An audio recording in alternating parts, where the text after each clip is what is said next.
Ya, vamos a partir antes de seguir con lo que teníamos, ¿cierto? Lo que estábamos revisando, que eran los marcos arrastrados concéntricos. Vamos a parar un poco para revisar la pauta de la tarea 3 y de la prueba 1, ¿cierto? Lo que les estoy compartiendo en pantalla es la pauta, ¿cierto?, que me mandó Felipe de la tarea 3, ¿cierto? Leámosla para que nos acordemos un poquito. Dice la pregunta 1, que era de ajuste de registro. Dice, se requiere ajustar registros, los registros del set 1. Claro, son los registros que yo ya les he dado para las tareas anteriores, que son registros que están elegidos, son registros de 3 componentes cada uno. Dice, para realizar análisis especiales consistentes con la 2369 del año 2023. Ya, ok, o sea, tenemos que ajustarnos a esa norma también con su procedimiento de ajuste de registro. Bien, ¿y dónde vamos a estar? En zona 3 y suelo B. Ya, es la zona de mayor demanda dentro del país, ¿cierto? Y el suelo B es un suelo relativamente bueno, ¿cierto? Bastante común en minería, ¿cierto? Y en las faenas del norte de Chile. No es muy común para el sur, ¿cierto? Ahí los suelos se empiezan a poner un poquito más malos, pero típicamente es representativo de la zona norte. Bien, ok. Dice, se debe ajustar al espectro objetivo a nivel de diseño definido en la norma. Ya, recordemos que en 2369 hay varios espectros, ¿cierto? En la nueva norma del año 2023. Tenemos primero el espectro de referencia, que es un espectro representativo de la amenaza local. Después tenemos el espectro de diseño, que se obtiene a partir de ese espectro de referencia. Pero después, cuando nos metemos a análisis especiales, aparecen los espectros de sitio, que son dos tipos de espectros, ¿cierto? Uno es el espectro al nivel de diseño y el otro es el espectro a nivel máximo, ¿ya? El espectro a nivel de diseño es el equivalente al espectro de referencia, ¿ya? No es el espectro de diseño, y ahí a lo mejor la gente a veces se confunde. ¿Se fijan? Pero estamos hablando del espectro a nivel de diseño, espectro de sitio a nivel de diseño y espectro de sitio a nivel máximo. Son dos cosas distintas y están pensados para hacer análisis especiales. Ahora, para dejarlo súper claro, el espectro a nivel de diseño de sitio es igual a lo que sería el espectro de referencia. Solo que se espera que el espectro de referencia sea algo más generalista y el espectro SDI, que es el a nivel de diseño, sea algo más local, algo mejor. También la norma acepta que en ausencia de un espectro a nivel de diseño, con efecto de sitio, uno puede usar el espectro de referencia común, porque es representativo de la demanda de una forma más generalista. Y también acepta que como espectro a nivel máximo, uno pueda ocupar el espectro de referencia amplificado 1.4 veces. ¿Ya? Eso es para que uno pueda hacer análisis especiales pensando en que esos espectros que ya da la norma pueden ser relativamente representativos de la demanda en sitio. ¿Ya? Pero bueno, pasando en limpio, en este caso lo que nosotros estamos buscando es ajustar nuestro set de registros a el espectro de referencia, básicamente, para zona 3 y suelo B. Listo. Dice, el criterio de aceptación es lo que la norma tiene en 5.10.2.1. Ya, de ahí lo vamos a mirar, pero básicamente la norma ahora trae un criterio de aceptación del ajuste de registro, que es algo bastante bueno. Ahora, la norma está pensando desde ya a que el proceso de ajuste de registros es amplificando registros base, ¿ya? No es a través del método de matching contra el espectro objetivo, que es otra cosa, ¿ya? Antiguamente lo usábamos mucho, hoy día está un poquito más en desuso eso. Hoy día está mucho más en la mesa, ¿cierto? Mucho más aceptado usar amplificación de registros reales. Eso también tiene un margen, ¿cierto? Como yo les he contado, amplificar 4 o 5 veces un registro es algo extraño, algo que quizás no tiene mucho sentido porque va a perder demasiada todas las características que ese registro puede haber tenido inicialmente. Entonces, claro, a lo mejor amplificarlo 1.5 veces, al doble quizás, podría ser un buen límite. De ahí para arriba es dudoso. Entonces tenemos que tener registros que sean representativos de la demanda y eso significa que sean suficientemente exigentes en esos sitios donde nosotros vamos a estudiar. Los registros que yo les entregué en particular son registros bastante exigentes, bastante potentes, por lo tanto uno no espera que las amplificaciones tengan que ser demasiado grandes. ¿Ya? Bien, ¿qué metodología vamos a usar? Claro, alguien dirá, pero bueno, si esta cuestión es amplificar nomás, pues. Sí, pero hay varias formas de hacerlo. La metodología que yo les ofrezco acá, o les pido que ocupen, tiene dos pasos. Y es porque, si bien vamos a amplificar, hay dos maneras fundamentales de hacerla. Una es tomar todos los registros, ¿cierto? Sacar el promedio de esos registros, porque nosotros finalmente lo que vamos a ajustar va a ser el espectro medio de los registros, ¿cierto? Entonces puedo sacar todos los espectros originales de los registros, promediarlos y después ese promedio amplificarlos por un solo factor de tal manera que me lleve a la condición de aceptación que la norma me pide. Yo lo que propongo es que usemos un procedimiento un poquito mejor, que es, tomo todos los registros, hago sus espectros, ¿ya? Pero antes de sacar el promedio, yo normalizo, ¿ya? Eso no siempre se hace.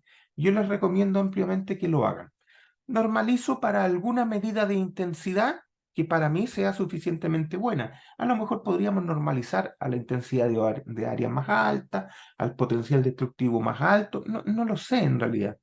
Yo aquí, por simplicidad, porque es muy fácil hacerlo de esta manera, ¿cierto? Les pedí que normalizaran a la sub-0 más alto, ¿cierto? Entonces yo calculo la sub-0 de cada uno de los espectros, ¿cierto? Tomo el sub-0 más alto y amplifico los demás espectros o los registros, porque en realidad es lineal. Si yo duplico el registro, duplico el espectro, así que en realidad es lo mismo cualquiera de los dos que yo amplifique. Pero amplifico a la sub-0 más alto. Con eso, de alguna manera, voy a tener una primera normalización que me deja todos los registros en una intensidad relativamente parecida.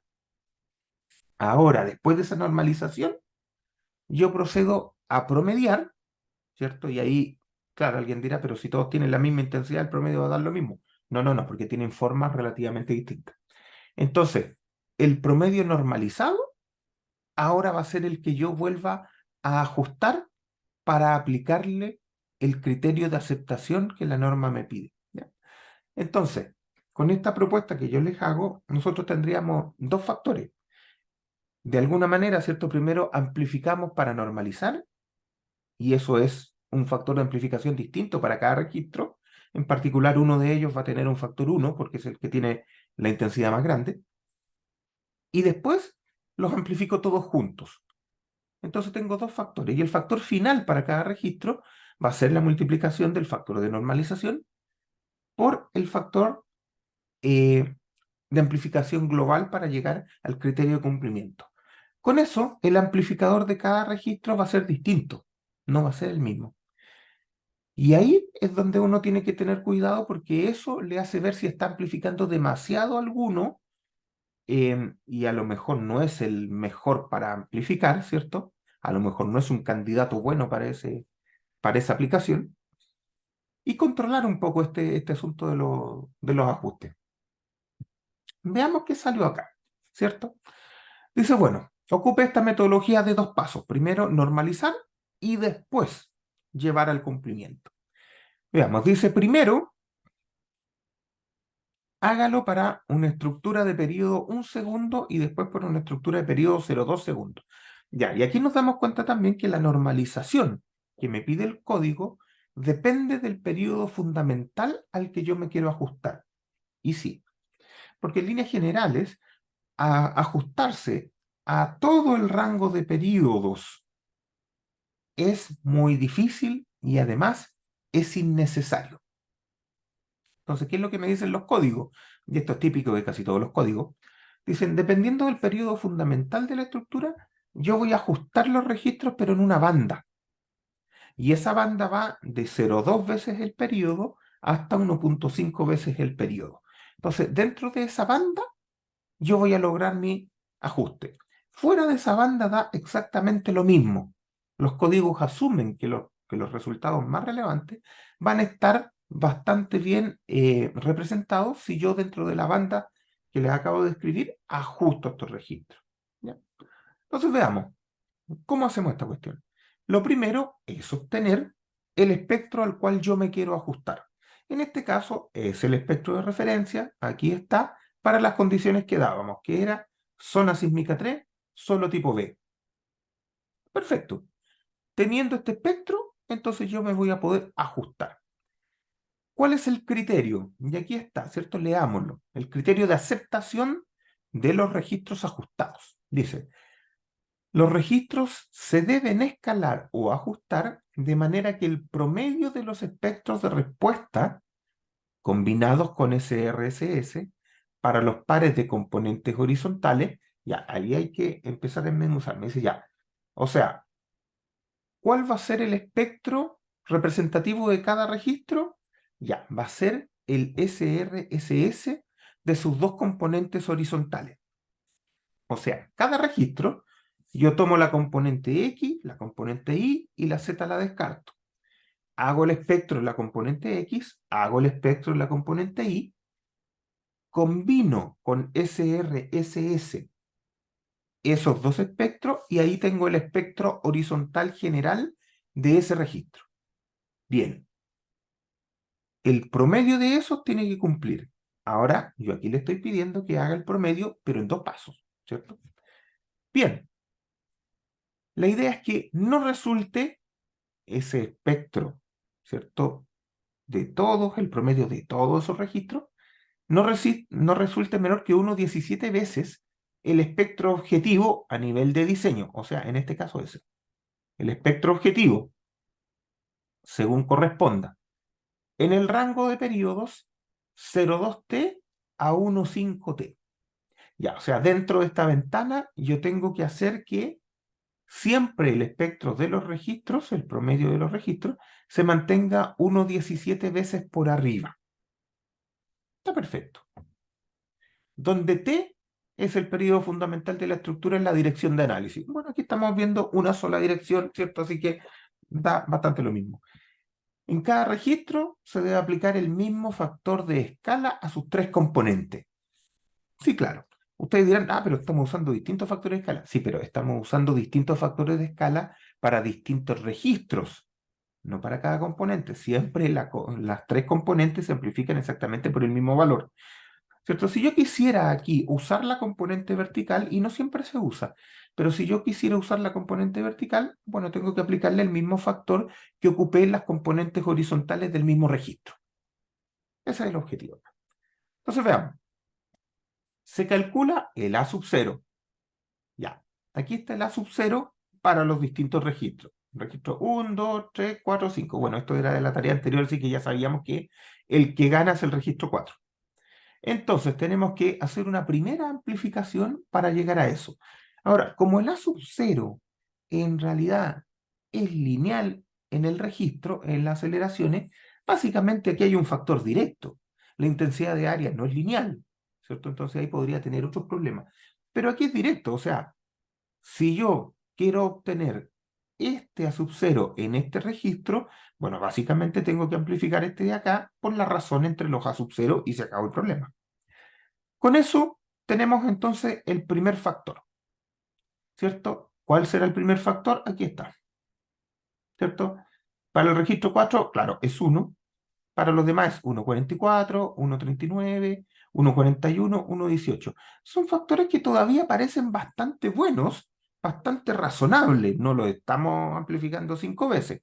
Entonces parece bastante bueno. Tenemos un buen factor. Bien, entonces, ahora tenemos los espectros o registros normalizados. Y ahora sí podemos hacer el promedio de ellos. Bien, hacemos el promedio. Y primero aquí Felipe está respondiendo o resolviendo para un segundo. Veamos qué hay. Aquí está el gráfico, siempre estas cosas hay que graficarlo, ¿cierto? Para poder entenderlas bien. Em, Me están llamando, pero no voy a contestar. Ya. Entonces tenemos que el periodo es 1. Bien, ¿cuál es la ventana? 0,2 a 1,5. Ya, es una ventana súper grande porque el periodo fundamental al que me quiero ajustar es súper grande también. Bien, entonces, ¿qué tenemos? Primero, el espectro al que me quiero ajustar, el azulito. Ahí está, el de la norma. Después, el SRSS K1. O sea, sería este el promedio, pero con la primera amplificación, verde. Ahí está normalizado. Ahora, si se fijan, el normalizado, y esto es bien interesante, el normalizado parece andar bastante bien por aquí. Bueno, pero no importa poco en realidad, porque lo que nosotros tenemos que ver es cuál de estos puntos está sin cumplir el criterio. Ahora, hay muchos puntos aquí que no cumplen el criterio. Entonces aquí, ¿qué es lo que hizo Felipe? Es, bueno, amplifica por un factor general, aquí lo tiene, 1,33, y con ese aparece el espectro naranjito. Por lo tanto, ese espectro naranjito debería estar 1,17 veces arriba de este azulito en toda la ventana. Normalmente lo que uno hace para garantizar eso es básicamente graficar, ¿cierto? Este espectro aquí no está, pero normalmente lo que uno hace es graficar este espectro por 1,17 y ve que nunca el amarillito esté por debajo. Y listo. Entonces aquí tenemos ya resuelto para la primera condición. Tenemos los factores acá. Tenemos 1,88, ¿cierto? Que en la multiplicación de S por S, 1,88, 1,8, 1,87, 1,33, 1,54.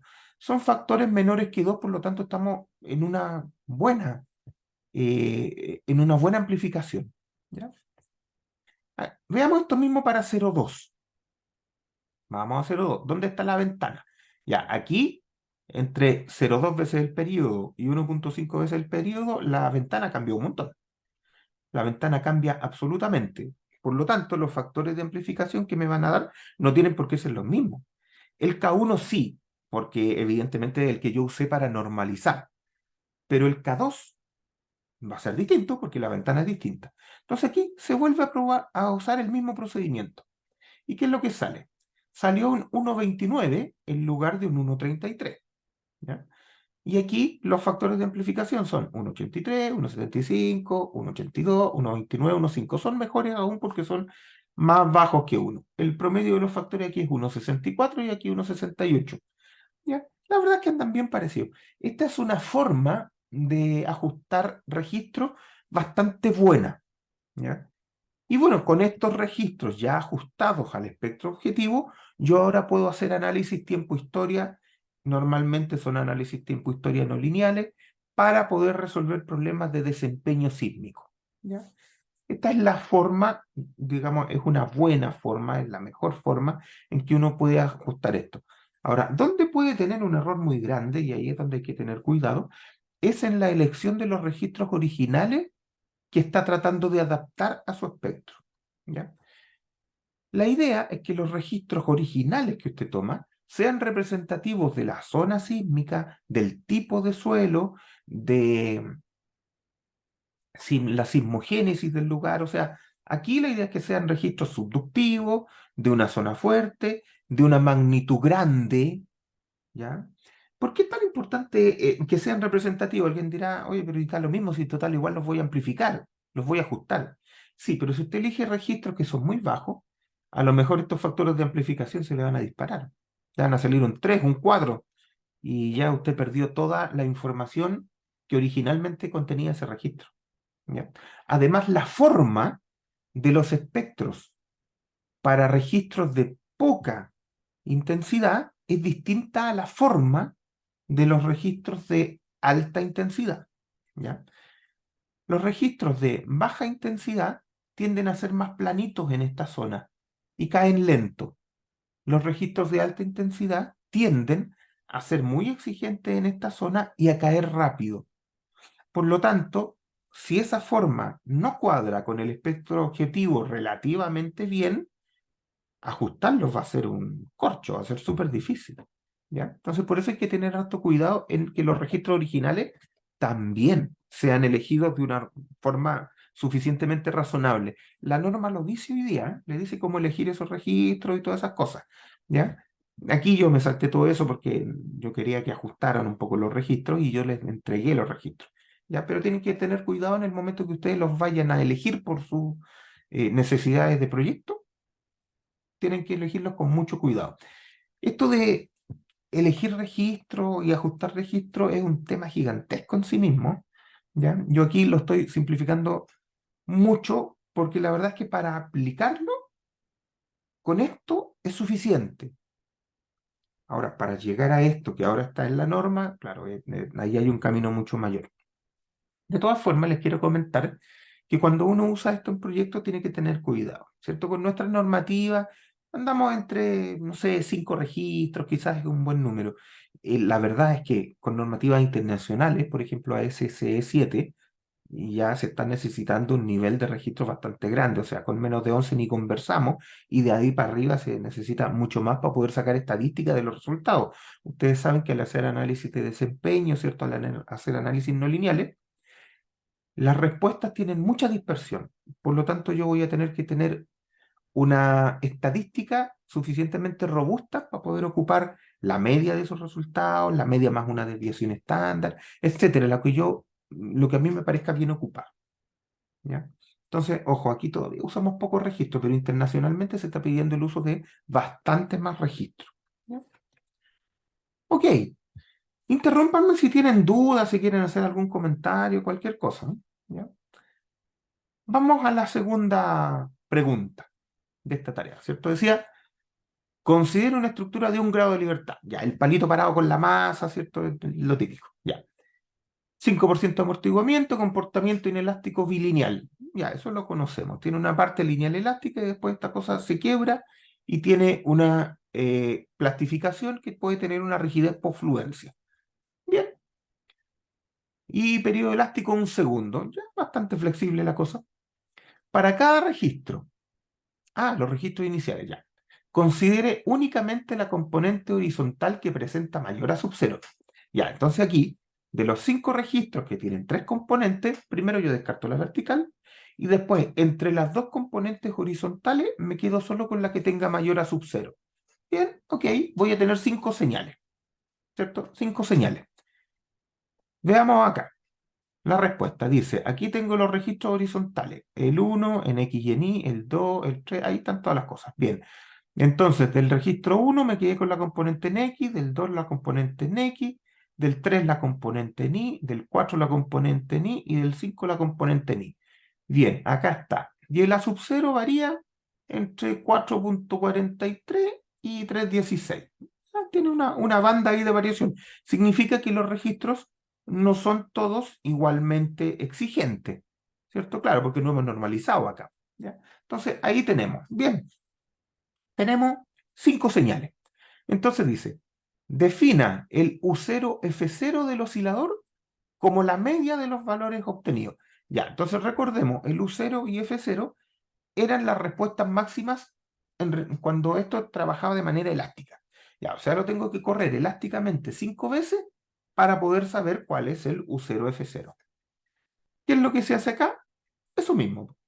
Entonces tenemos acá, lo corremos 5 veces y tenemos el U0, que sería el SD en este caso, que es el máximo desplazamiento. Entonces tenemos aquí el máximo desplazamiento y fíjense, oye, el máximo desplazamiento tiene una dispersión gigante, tiene una dispersión mucho más grande que la sub-0, de hecho. ¿Ya? Pero bueno, tenemos distintos desplazamientos. Entonces, el U0 será la media de todo esto. Bien, ahí está. 6,48. Y el F0, bueno, básicamente el Caporú, así que también es muy fácil, 2,56 aquí. Ya, me interesa sobremanera ese U0, porque va a ser el que voy a considerar como U0 representativo de la estructura. Sabemos que el U0 aquí va a depender del registro, pero de todas maneras lo voy a considerar como representativo de la estructura, y esa cosa es bien importante. Bien, ¿y qué me dicen acá? Ya, evalúe la demanda de ductilidad media del oscilador para las 5 señales, considerando R2, 4 y 8 y una rigidez por fluencia de 1, 5 y 10. Ya, o sea, para R2 tengo 3 rigideces por fluencia, para R4 tengo 3 rigideces por fluencia, y para R8 también tengo 3 rigideces por fluencia, o sea, tengo que hacer esto 9 veces. Bueno, ustedes tienen los códigos para hacer esto, así que es bien fácil. Pero tenemos que hacerlo 9 veces, ¿ya? Tenemos que calcular todos esos valores. Y cada una de esas 9 veces tengo que hacerlo con los 5 registros para poder tener la media de valores. Y eso es lo que se hace acá. Se corre esta cosa todas las veces que sea necesario. Y aquí Felipe hizo un cuadrito con estos resultados. ¿Cierto? Dice, acá tenemos rigidez por fluencia al 1%, aquí al 5% y al 10%. Y aquí tenemos con R2, R4, R8. Y aquí tenemos para cada una de las 5 señales, ¿cierto? Ahí está. Para cada una de las 5 señales, ¿cierto? Tenemos todos estos valores que son el U máximo, ahí está, U máximo y U máximo. ¿Cuál es el asunto? A mí me dicen la demanda de ductilidad. ¿Cuál es la demanda de ductilidad? Bueno, es el desplazamiento máximo dividido en el desplazamiento de fluencia. Y eso me va a dar la demanda de ductilidad. Entonces, con eso yo voy a poder calcular aquí. Entonces, si yo tengo aquí el U de fluencia, puedo calcular la demanda de ductilidad. Fíjense aquí que hay casos, ¿cierto?, en que tengo que el desplazamiento, el U máximo, es menor que el U de fluencia. Bueno, en ese caso, ¿cierto?, no hay demanda de ductilidad, básicamente. Veamos. Perdón, me cambié. Ahí, ahí. Voy a pasar de este a este. Ahora aquí tengo las demandas de ductilidades, ¿ya? ¿Cómo se hizo acá? Simplemente se calculó la ductilidad, la demanda de ductilidad en cada uno de estos casillas y se calculó la media. Nada más. Entonces aquí tengo los valores. Claro, los valores aquí mirados en tabla quizás no se ven tan claros, por eso estas cosas siempre conviene graficarlas. Entonces aquí tengo, para distintas rigideces por fluencia, 1%, 5%, 10%. Aquí tengo el R y aquí tengo la demanda de ductilidad. Bueno, básicamente la demanda de utilidad siempre sube, y eso es natural, ¿cierto? Pero aquí tengo en el R.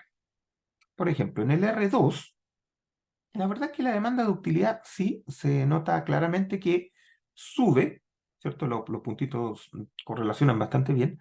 Sube en la medida que la rigidez por fluencia eh, es, es menor.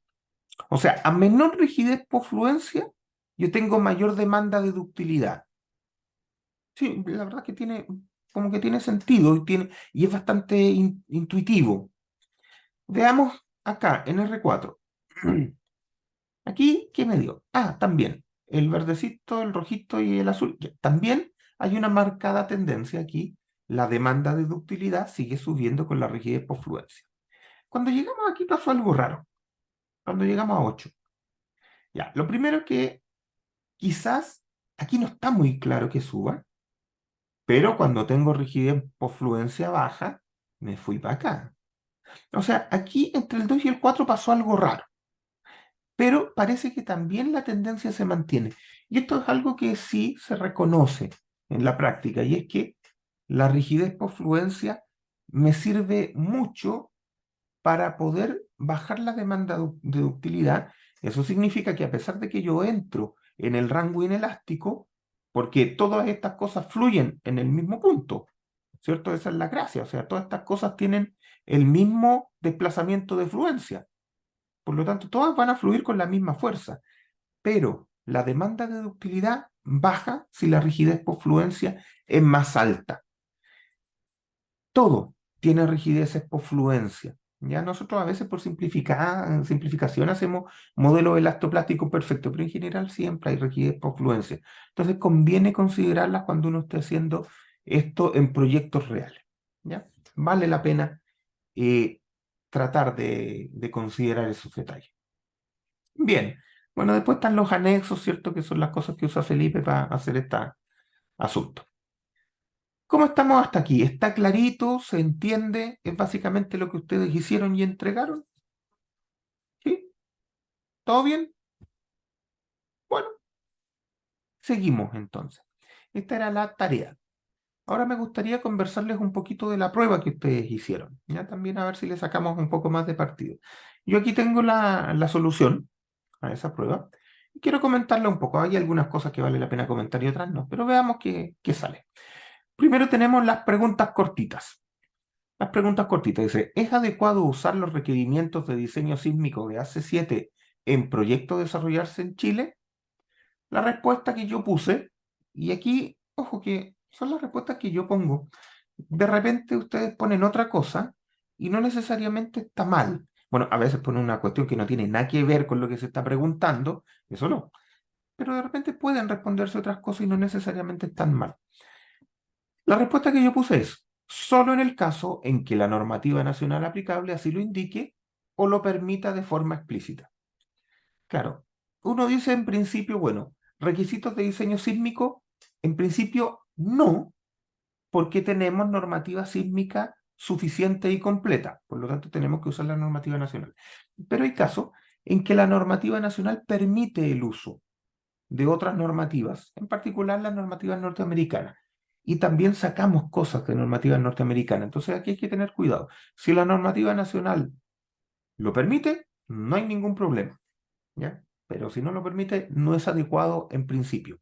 Aquí también hay que hacer la distancia, la diferencia entre si es adecuado o si es malo. Porque usar códigos de otras partes no necesariamente es malo, ¿ya? Simplemente que lo que se pide acá es diferente. Y es lo que hemos conversado, ¿cierto?, a lo largo de este curso. Veamos la segunda. Dice, existe una normativa europea muy actualizada respecto a un tema técnico. Sin embargo, Chile cuenta con norma nacional sobre ese mismo tema. ¿Cuál debería usar? Y esta pregunta es compleja, ¿cierto? La respuesta que puse yo es, debería usar la normativa nacional complementada con los requisitos más exigentes en la medida que no entren en contradicción, que es más o menos lo que estuvimos discutiendo en clase, ¿cierto? En estricto rigor, yo no debo usar normativa extranjera cuando en Chile tenemos alguna que define el mismo tema, tiene requisitos, ¿cierto? Ahora, el problema es qué pasa si la normativa extranjera, y estoy pensando que es directamente comparable, ¿cierto? No siempre son directamente comparables. ¿Qué pasa si esa normativa extranjera está mucho más actualizada que la chilena y en algunos casos me pide otras cosas o me pide más? Claro, ahí uno como técnico debiera decir, mira, yo voy a cumplir la nacional porque es lo que me pide la normativa, me pide la legalidad, me pide la formalidad, pero voy a pedirle un poco más respecto a lo que hoy día se está usando en otras partes porque se reconoce que eso técnicamente es mejor, ¿ya? No podré pedir menos, pero sí puedo pedir más para quedarme más tranquilo. Eso sería lo razonable y lo adecuado, ¿ya? 3. ¿Cuál es la diferencia entre CQC y SRSS? Ya está muy simple, que el CQC incorpora la relación de frecuencias modales. Listo, no hay ninguna otra diferencia. 4. ¿Cuál es la diferencia entre intensidad y magnitud? Ya, aquí también hay que tener cuidado, ¿cierto? Con este tipo de preguntas porque normalmente esto nos manda para cualquier parte. Hay que tener súper claro que la intensidad es una medida subjetiva que en general depende del sitio. Y la magnitud corresponde a un valor único. Es lo que, en su momento cuando lo conversamos, es lo que trata de medir la cantidad de energía liberada.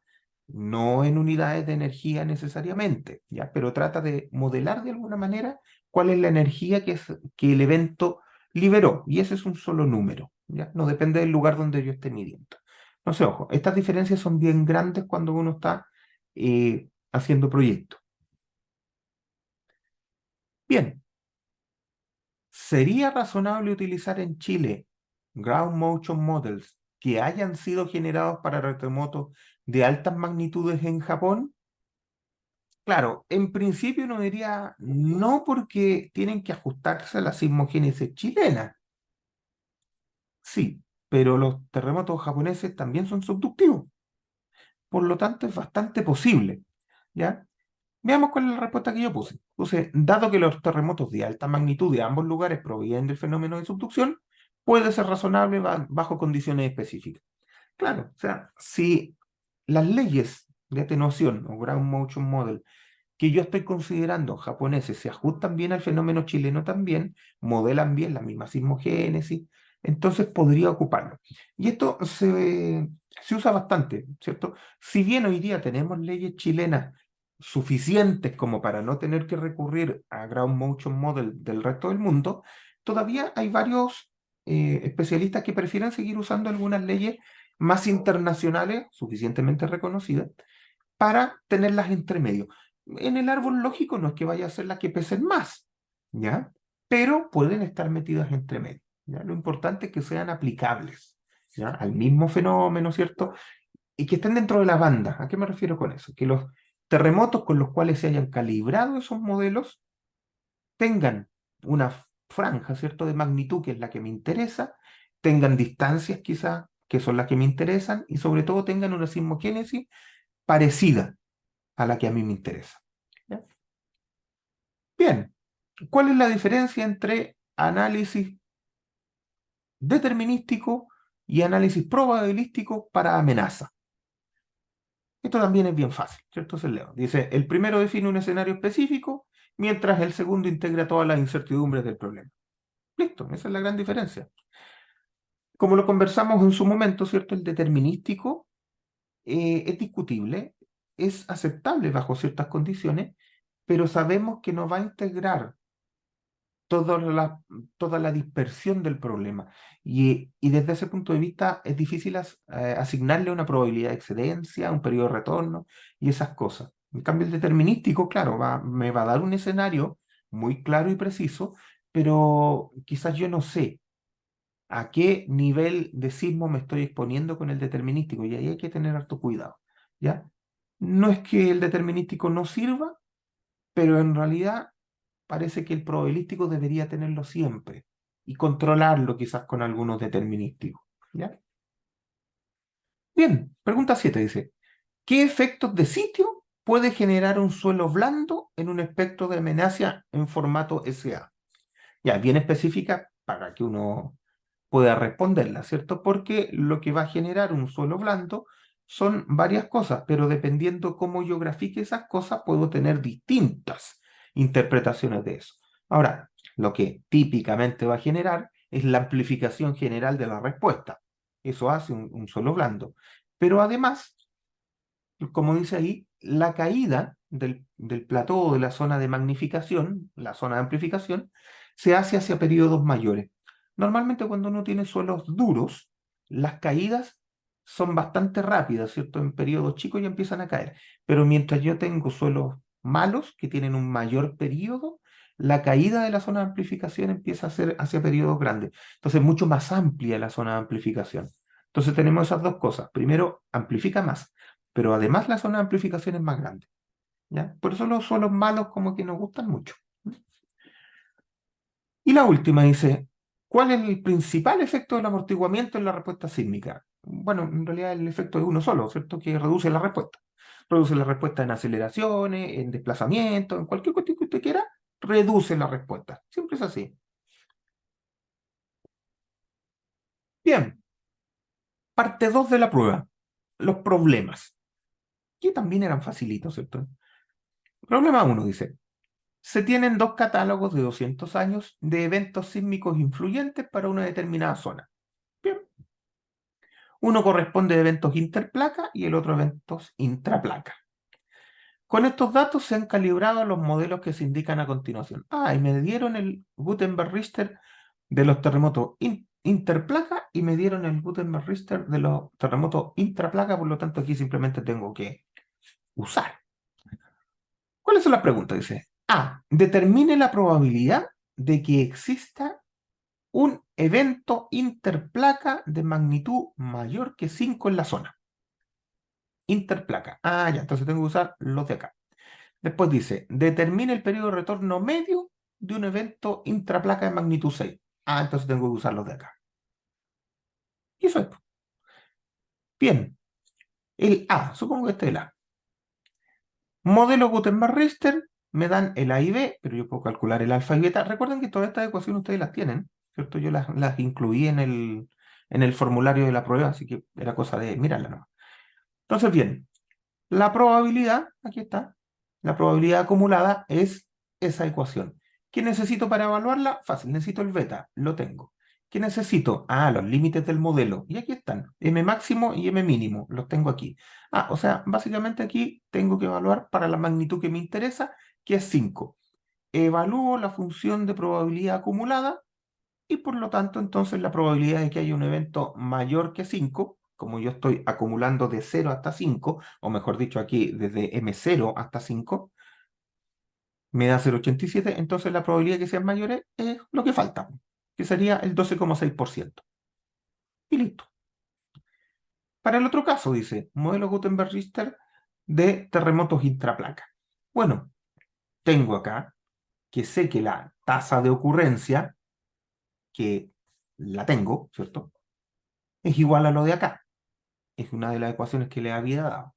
Por lo tanto, aquí, nuevamente, lo único que tengo que evaluar es la tasa de recurrencia para la magnitud que me interesa, M6, la evalúo y con eso sé que el periodo de retorno básicamente es el recíproco de la tasa de recurrencia anual.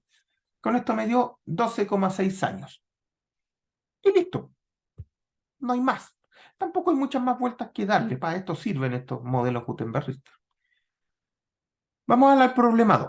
¿Qué dice? Dice, considere que en una zona han ocurrido eventos de magnitud relevante, mayor que 8, bien grande en realidad, en los siguientes años. S y S. Ya, bien. Determina el periodo de retorno medio y la probabilidad de que ocurra un evento de este tipo entre los próximos 25 y 50 años. Ya, el periodo de retorno medio parece bien fácil, ¿cierto? Yo aquí armé una tablita, pero no necesitaban em, armarla, pero de todas maneras yo la armé acá. Entonces aquí estoy viendo intervalo de tiempo. Ya, el primero no tengo idea cuánto fue el anterior, así que le puse 0. Aquí el intervalo con el anterior, aquí está, aquí está, aquí está, aquí está. Entonces uno dice, bueno, el periodo de retorno medio es fácil, pues la media de todas estas separaciones. Y ya lo tengo, ¿ya? Pero calculémoslo de una manera un poco más elegante, quizás. Número de eventos considerados son los intervalos. Recuerden que aquí tengo 7 eventos, pero tengo 6 intervalos. Entonces tengo 6 intervalos. Ventana temporal, ahí está, 646. Bien. Entonces la tasa de ocurrencia anual la calculo, básicamente S partido por S, y sé que el periodo de retorno es el recíproco de la tasa de ocurrencia anual. Por lo tanto, aquí tenemos que el periodo de retorno de estos eventos es 108 años, que básicamente es el promedio de todos sus números. Bien, tengo entonces la primera. ¿Y qué es lo que necesito yo para saber cuál es la probabilidad de que ocurra un evento entre los 25 y los 50? Ah, entonces tengo que decir cuál es la probabilidad de que ocurra en los próximos 50, cuál es la probabilidad de que ocurra en los próximos 25, y esa diferencia va a ser la probabilidad de que ocurra entre 25 y 50. Entonces, básicamente aquí tengo que evaluar nomás, ¿por cierto? Evalúo la función de probabilidad acumulada en 25 años y en 50 años. Y la probabilidad de que ocurra en esa ventana, entre 25 y 50, bueno, será el 37 menos el 20. En este caso dio un 16,4%. Y eso es todo, ¿ya? Si ustedes se fijan aquí, la idea simplemente es entender lo que uno está haciendo. El cálculo es sumamente simple. Y el último, veamos qué aparece de acá. Se presentan espectros de respuesta inelástico. Ya, aquí tengo espectros de respuesta inelástico, ¿cierto? De algún terremoto, de alguna cosa. Estos son los del centro, los mismos que vimos en clase, ¿cierto? Los tomé y los puse acá. Bien. Actúa sobre un sistema elastoplástico de un grado de libertad que tiene periodo 0,3. Bien. Tiene masa 1500 kilos y amortiguamiento 5%, cuya capacidad de desplazamiento inelástico está limitada por mu 4. Ya, o sea, el diseño simplemente le asignó una ductilidad máxima de 4 y si los desplazamientos le exigen más, esta cosa colapsa. Bien, o sea, de estas curvas que tenemos acá que dicen 1, 1, 5, 2, 4, 8, me sirve hasta la de 4 nomás. Bien, determine el desplazamiento máximo y el valor de reducción RI. Ya, es un grado de libertad. Bien, entonces, ¿qué es lo que tenemos que hacer aquí? Bueno, lo que haría cualquiera, ¿cierto? Ah, aquí me quedó medio feo el PDF, ya no importa. Entrar al gráfico con 0,3. Este quedó chueco. Voy a aprovechar los comentarios de acá y voy a meter aquí. Ya. Aquí está 0,2 y aquí está 0,3. Me meto por 0,3 y si esto es vertical, voy a llegar ahí. Bien. Entonces, aquí me meto por 0,3, que es lo primero que me importa. Me interesa tener, como voy a necesitar la demanda de utilidad, me interesa tener un punto de control, y el punto de control es la respuesta elástica. ¿Cuál será la respuesta elástica? Bueno, el que tiene mu igual 1, por definición. Esa es la respuesta elástica. Entonces yo me agarro acá, tengo ese punto, y para tener la respuesta elástica en desplazamiento, ¿para dónde me tengo que mover? Para allá parece, para acá. Voy a tomar ahí, estoy golpeando ahí, entonces me vengo para acá, y es más o menos esto, ¿no? Tengo que ser paralela, por ahí más o menos. Aquí leo y voy a tener la respuesta en desplazamiento. ¿Ya? ¿Qué hicimos acá? Básicamente eso. Entramos con muy igual 1 y también con muy igual 4 para hacer las comparaciones. Cuando entro con muy igual 1, ¿cierto? Me da 0,6 each, ¿cierto? Leo acá y me da 1, 2, 3, 4, 5, sí, 0,6 está bien. 0,6 pulgadas. Ahí está. Si necesito la sub-0, bueno, puedo leer para el otro lado, no hay ningún problema. Leo para acá o también puedo usar la frecuencia al cuadrado. ¿Se acuerdan que estas cosas están relacionadas por la frecuencia? Así que es fácil. Pero aquí tengo 0,8G. Muy bien. Cuando entro con mu igual 4, perdón, tengo que entrar con el mismo periodo, solo entro con periodo. Ya, me voy para acá, para allá. ¿Dónde está el mu igual 4? Aquí está el mu igual 4. Aquí. Entonces, ¿cuál es el desplazamiento acá? Parece que no logro verlo. No, acá está el muy igual 4 ya. El desplazamiento. Me tengo que mover para acá y me da como por aquí. A ver, voy a dibujarlo porque no me está quedando bien. Aquí. Estoy perdido. Aquí me metí por 0,3, ya. Aquí está el de 4, está aquí, pues me dio 0. ¿No? Seguramente está mal esta cuestión, ¿no? Si me vengo para acá me da casi 0. ¿Y cuánto le puse acá? Me dio 0,2. Ya, eso hay que mirarla bien, de acuerdo a lo que ustedes respondan. A lo mejor lo pueden tener bueno ustedes y yo no. Ya, pero si me da 0,2 aquí, pulgadas, tengo aquí el sub-0 también. ¿Y qué es lo que me importa a mí? Me interesa cuál es la reducción de fuerzas. Eso es lo que me están pidiendo acá, la reducción de fuerza. Por lo tanto, si acá tuve una sub-0 de 0,22 y el elástico era 0,8, bueno, el RI es 3,64. Ese es el valor que estábamos buscando. Normalmente, ¿cierto? Yo voy a tener reducciones, cuando tengo periodos más grandes, reducciones que tienden a parecerse, el RI se empieza a parecer a la ductilidad. ¿Se acuerdan que eso también lo vi? Ya, pues. Y no hay más con esto. ¿Preguntas, comentarios respecto a lo que hemos visto hasta aquí? ¿Nada? Ok. Entonces, lo cierro. Y continuamos con lo que teníamos pendiente de la clase anterior.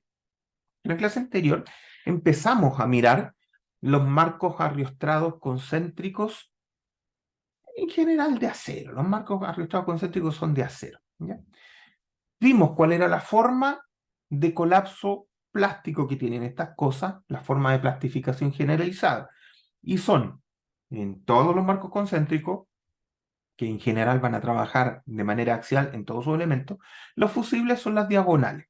La idea es que en compresión puedan pandear de manera estable, sin problemas de pandeo local prematuro, porque al final siempre van a tener problema de pandeo local, pero vamos a cuidar el pandeo local prematuro, y la diagonal en tracción podría fluir, ¿ya? Esos son los fusibles. Ahora, el resto de la estructura tiene que permanecer esencialmente elástica. Y eso es lo que nosotros buscamos con nuestro detallamiento sísmico, que el resto de los elementos que no son fusibles permanezcan esencialmente elásticos. ¿Cómo lo hace, por ejemplo, el ISC 341, que es donde vienen los conceptos, ¿cierto? Es el código norteamericano Seismic Provision que complementa el diseño en acero. ¿Cómo lo hacen ellos? Dicen, bueno, fácil. Si yo quiero que las diagonales en compresión pandeen, voy a considerar que están generando su resistencia residual. pandearon y después de un par de ciclos la resistencia residual baja al 30%. ¿Se acuerdan que lo vimos también eso? Y entonces la diagonal en tracción puede alcanzar su fluencia esperada. ¿Cuál es? El RI FI A sub G. Ojo, este valor está a nivel de un T sub U. Estamos hablando en LRFD. Por lo tanto, yo puedo suponer que todas las diagonales están fluyendo en tracción y también las contrapartes están pandeando en compresión a su resistencia residual. Con eso voy a poder calcular cuál es la compresión que le está llegando a esta columna en este escenario. Ahora, evidentemente, esto viene en las diagonales, pero las vigas también le traspasan carga sísmica gravitacional a esta cosa. Entonces, la compresión va a ser todas estas flechitas rojas que tengo acá, más la componente gravitacional que corresponda. O sea, ¿cuál es la compresión máxima que puede tener esta columna? Fácil. La sumatoria de los RI, FI a sub 0 por coseno, ¿cierto? Porque proyecto en la vertical, más la sumatoria de los 0,3 P sub n por coseno, porque también proyecto en la vertical, más los P gravitacionales. Esa va a ser la compresión máxima que puede tener esa columna, y con eso lo diseñan los gringos. ¿Qué hacemos nosotros? Otra cosa. Ojo con esto. Esto está perfecto desde el punto de vista conceptual. Si yo digo que mis fusibles van a fallar, entonces los pongo en falla y diseño el resto para esa condición. Esto es el diseño por capacidad, ¿ya? Ahora, ¿qué pasa en Chile? Como yo le he contado, los R son relativamente más chicos. Eso quiere decir que no necesariamente estos elementos van a llegar a la plastificación en tracción. Probablemente lleguen al pandeo en compresión, eso es bastante probable, pero no necesariamente a la fluencia en tracción. Entonces aquí es donde nosotros decimos, mira, es probable que la compresión en columna sea menor. Nosotros en nuestra norma decidimos que la compresión de diseño en columna es aquella que viene de las cargas amplificadas. ¿Cierto? ¿Se acuerdan? El factor de amplificación por 0,7 R1 mayor o igual que 1. Entonces, nosotros estamos diseñando las columnas para las cargas amplificadas y no para el mecanismo plástico, ¿ya? Y eso es porque en la práctica chilena se ha visto que como usamos un R más chico, normalmente no alcanzamos la plastificación de las diagonales. Además, les puedo decir más, la plastificación no es generalizada hacia arriba. Si usted tiene un marco arrastrado, y por este tema de que en la práctica uno pone todas las diagonales iguales, por cierto, no las va a poner más chicas más arriba porque se va a hacer famoso. A lo mejor las puede cambiar cada 3 pisos, una cosa así, pero no las va a poner todas distintas. Entonces, ¿qué pasa? Eso conduce a que en realidad usted pueda llegar a plastificación en el primer nivel, en el segundo quizás. En el tercero ya es dudoso y en el cuarto ya no. O sea, no es típico que todos los niveles hacia arriba vayan a estar dinámicamente fluyendo. Sería raro. O sea, si este edificio tiene 10 pisos, lo más probable es que con suerte lleguen a la fluencia de los primeros 3. No quiere decir que los otros no le den compresión a la columna, simplemente quiere decir que los otros no van a llegar a la plastificación en tracción, no van a desarrollar mucha utilidad. Si el edificio es de 3 pisos, seguro que los primeros 2 logran plastificar, a lo mejor el tercero no. No lo sé. Pero si es de 3 pisos, a lo mejor podría considerar que el tercero sí plastifica, total no es tan conservador. Si el edificio es de 2 pisos, ya, ahí puedo pensar que sí, los 2 pisos van a plastificar. Entonces, aquí hay que tener cuidado, depende de un montón de factores, pero en general la plastificación no va a llegar tan arriba, no es común. Entonces, nosotros acá reconocemos eso, reconocemos nuestra práctica, y entonces, sabiendo que esta condición, que es muy buena y es claramente correcta en un diseño por capacidad, no necesitamos cumplirla. Si usted quiere, la puede cumplir, sería bueno. Pero nuestra norma le permite, 2369 del 2023, le permite a usted considerar en la columna la carga amplificada, ¿ya? Que va a ser menos que esto. Y creemos, y de acuerdo a los estudios eso se valida, que es suficiente. Entonces ahí tenemos una diferencia entre cómo lo hacen los gringos, que es diseño por capacidad explícito, y cómo lo hacemos nosotros, que es considerando la carga amplificada, ¿ya?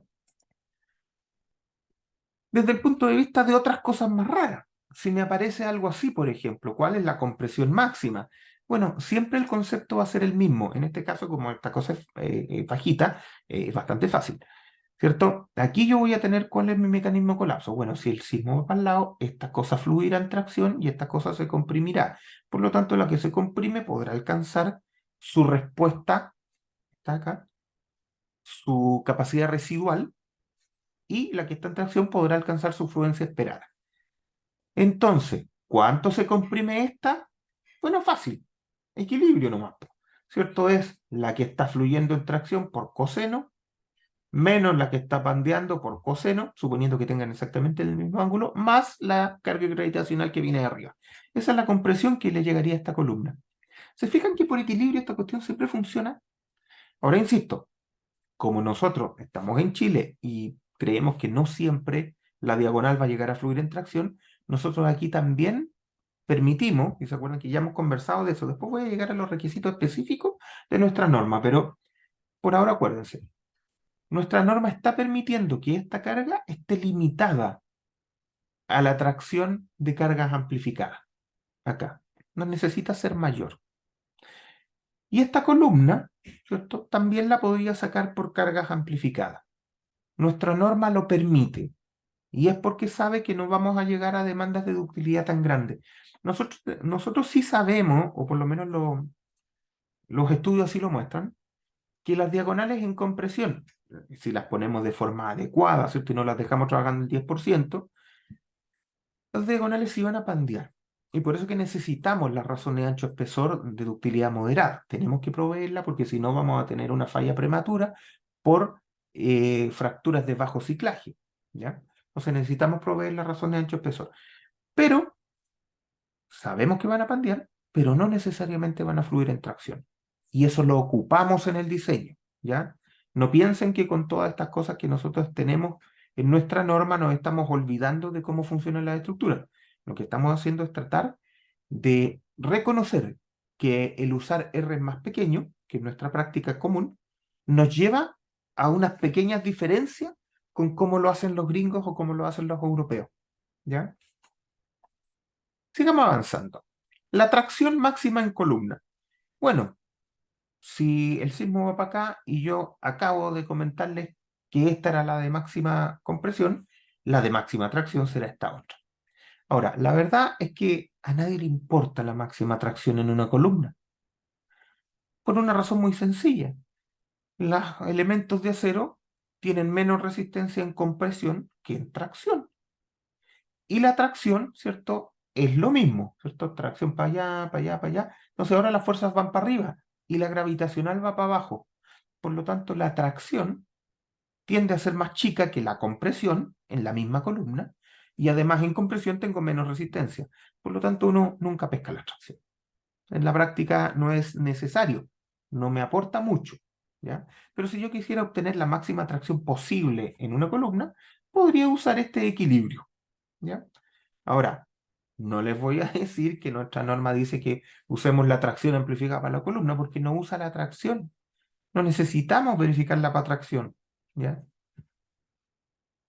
Máxima flexión. Y esto es importante, porque esta es la viga Chevron. Y la viga Chevron es la viga más usada en los arrastramientos concéntricos. Yo les comentaba que si bien la cruz parece funcionar bastante bien, parece funcionar mejor incluso que el Chevron, lo que más se ocupa en la práctica es el Chevron, por una razón muy simple, y es que deja el espacio para que pase una puerta, una escalera, una correa transportadora, lo que ustedes necesiten. Entonces, por esa versatilidad de espacio, es mucho más usado.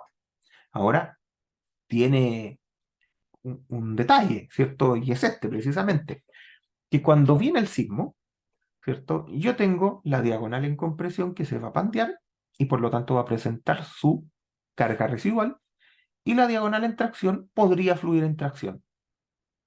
O sea, aquí me va a salir un desequilibrio y de ese desequilibrio me va a salir una fuerza que es axial por la viga, pero esa fuerza axial no molesta mucho. Y si no me creen, después vamos a hacer números, pero créanme por ahora que no le importa a nadie la fuerza axial. Pero la fuerza que aparece aquí, el tirón vertical, ese sí es muy importante, porque esta fuerza es mucho más grande que esa. Por lo tanto, aquí me va a aparecer un momento en el eje fuerte que aquí no tenía cómo verlo. Si ustedes se fijan, si yo hago un análisis lineal elástico en el SAP, en el RISA o en cualquier cuestión, yo no me voy a encontrar con un momento negativo grande acá, pues, para nada. Me voy a encontrar aquí con un momento por arriba incluso porque las diagonales apoyan a la viga. Pero esa no es la forma en que esto trabaja. Esto trabaja de esta manera que les muestro acá. Este es el mecanismo post-pandeo que no voy a ver en los análisis elásticos y que por eso lo tengo que revisar por fuera, porque el análisis elástico en un software no me lo va a dar. ¿Ya? Entonces, ojo con esto. Necesito acordarme que siempre la viga Chevron va a tener este problema. Y ojo, es problema porque es una carga muy grande. Y es más problema cuando a mí se me olvida. Esta carga, ¿cierto? Va a hacer que esta viga Chevron salga grande. En general, nosotros permitimos, los gringos no, pero nosotros permitimos que esta carga esté limitada por la carga amplificada. Los gringos no, van directamente a la alta ductilidad y esta cuestión es fluencia en tracción. ¿Ya? ¿Cuál es el asunto? Que uno está acostumbrado a decir, oye, las vigas de piso, ¿cuánto tienen? Como un 25avo de la luz, una altura entre 25avo y un 20avo de la luz. Entonces, no sé, pues si aquí tengo 6 metros, yo esperaría aquí para una viga de piso entre un IN 25 y un IN 30. Ya, pero cuando hablo de una viga Chevron, voy a tener del orden de un décimo de la luz sin ningún problema. O sea, si tengo 6 metros de vano, aquí yo no esperaría menos que un IN 60, quizá un 70 y hasta un 80. Pero ese es el nivel de viga que yo espero. Entonces, claro, cuando uno va a terreno y dice, oye, mira, pusieron un IN 30, y uno dice, ah, lo calculó mal. Lo calculó con el SAP, con el RISA, y no verificó por fuera de que la viga necesita mucha más resistencia flexural para tolerar el efecto post-pandeo de las diagonales del chevron. ¿Ya?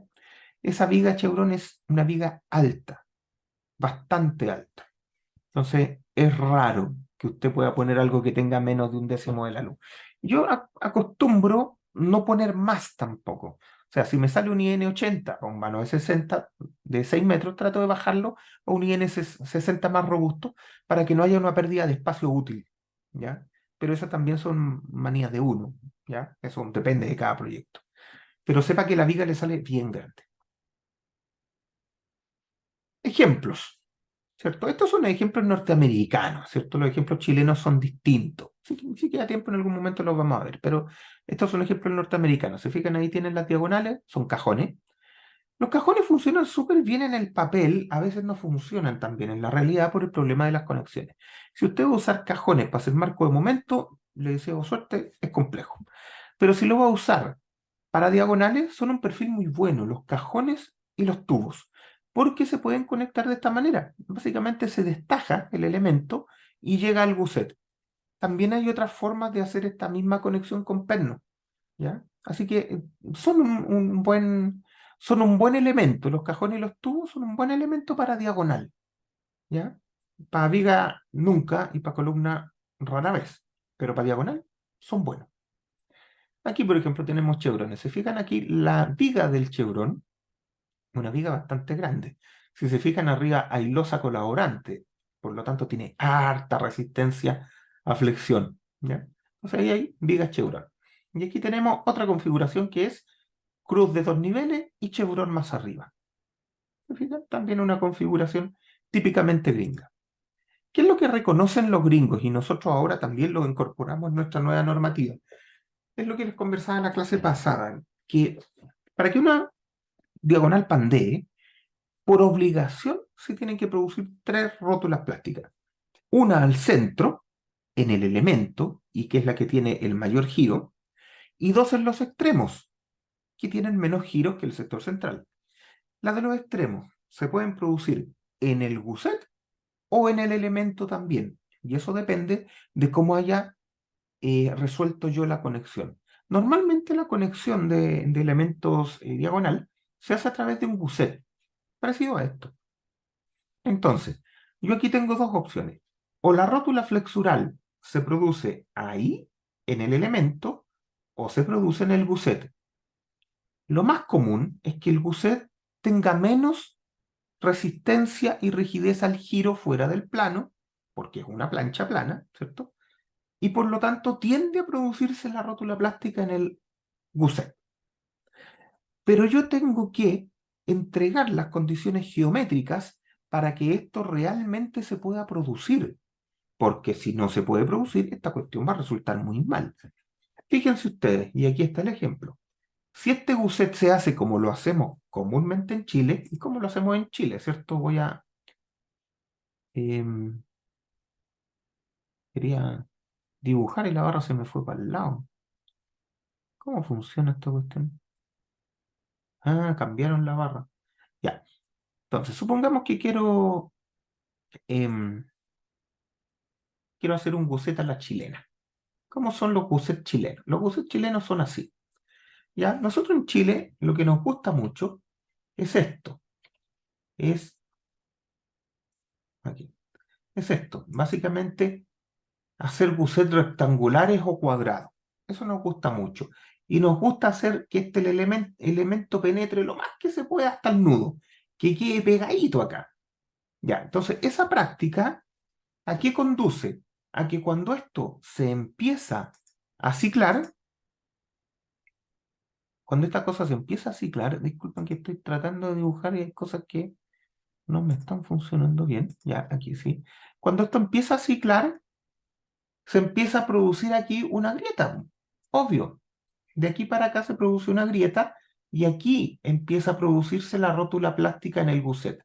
¿Cuál es el problema? Que cuando se inicia esta grieta, ¿cierto? Acá, la grieta se propaga muy rápidamente. Y eso conduce a que una vez que empieza la grieta, esta grieta se propague rápidamente para acá y el gusset completo se me rompe. ¿Ya? Entonces, es una muy mala práctica y una muy mala idea que a un elemento que va a pandear, usted le ponga un gusset que no se lo permite libremente. ¿Cuál sería la opción? Que este gusset sea tan rígido fuera del plano que en realidad la rótula plástica se produzca acá en el elemento. Y eso también es aceptable. Es aceptable. O sea, si yo hago llegar esto todo acá soldado, muy rígido, uno dice, ah, se va a producir en el elemento. También es aceptable, ¿ya? Pero no es lo que estamos viendo aquí. ¿Cómo soluciono yo estas cosas? En líneas generales, los gringos lo que han dicho es, permite que la plastificación se haga de manera natural. Y eso es, entreguemos al gusset un detallamiento que le permita generar la rótula plástica.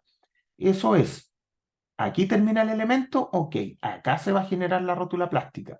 Cuando la rótula plástica es recta, ¿cierto? Va a tener un tamaño que es como 2 espesores de gusset. Entonces yo tengo que hacer que el gusset llegue a la columna y a la viga por detrás de esa línea para que se pueda producir esta plastificación en esta zona. Eso es lo que estamos buscando, ¿se fijan? Que se pueda producir la plastificación en esa zona sin que el gusset tenga que romperse para lograrla. Esto es tremendamente importante. Los gringos lo tienen absolutamente asumido. A nosotros hasta el día de hoy nos cuesta un montón hacer este tipo de cosas, este tipo de detallamiento. Nos ha costado mucho. ¿Cómo lo hacen los gringos? Este es un detallamiento gringo, absolutamente. Aquí llega esto, por ejemplo, y dicen, ok, aquí se va a producir la rótula plástica. Aquí como el gusset quedó bien largo, incluso se atiezó, ¿se fijan? Pero el atiesador no interfiere con la potencial rótula plástica que se va a generar en el gusset. Y eso es lo que andamos buscando, que se pueda generar la rótula plástica en el gusset. ¿Ya? Otro detallamiento, aquí son perfiles H. ¿Se fijan cómo están llegando al gusset? Lo están agarrando de la jala. Esto puede ser todo soldado, como ustedes quieran, pero aquí donde quiero hacer hincapié es que la rótula plástica se está permitiendo en el gusset. O sea, este elemento puede pandear fuera del plano sin ningún problema. Va a generar su rótula plástica al medio, ¿cierto? En el elemento, y en los extremos las va a generar en el gusset. Fuera de esa zona, que es la que va a plastificar flexuralmente, yo puedo poner atizadores. De hecho, aquí hay atizadores. ¿Se fijan? Pero esos atizadores no intervienen en la formación de la rótula plástica. ¿Ya? Ahora, aquí hay un tema. Con esto termino y vamos al recreo. Nuestra práctica no nos permite hacer esto porque nosotros usamos gussets rectangulares o cuadrados y metemos el elemento hasta el fondo. Y por eso que en nuestra norma, capítulo 8, está la sugerencia de la rótula plástica elíptica, que esa sí se puede aplicar muy bien en la práctica nacional. Fue una discusión el poder ponerla ahí, pero finalmente se pudo poner ahí, así que genera esto. Fíjense, ¿de qué se trata la rótula elíptica? Básicamente que cuando yo tengo bucet que son rectangulares, como los nacionales, yo lo único que hago es que este elemento ya no entre tanto, sino que lo corro un poquito más afuera. Y puedo generar esta rótula de acá. Ahora, esta rótula es grande, ya no es como la otra. Esta rótula tiene un tamaño de 8 espesores, ya no 12 espesores. Esto es geométrico. Usted se para aquí en el centro de su elipse, usted tira acá la elipse, ¿cierto? Aquí tiene el eje, el semieje mayor y el semieje mayor, y es una elipse, ¿ya?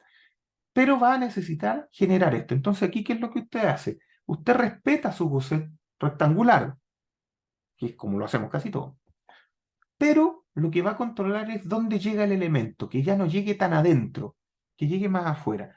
Entonces, al hacer esta rótula, usted va a saber hasta dónde tiene que llegar el elemento para que se pueda producir esa rótula.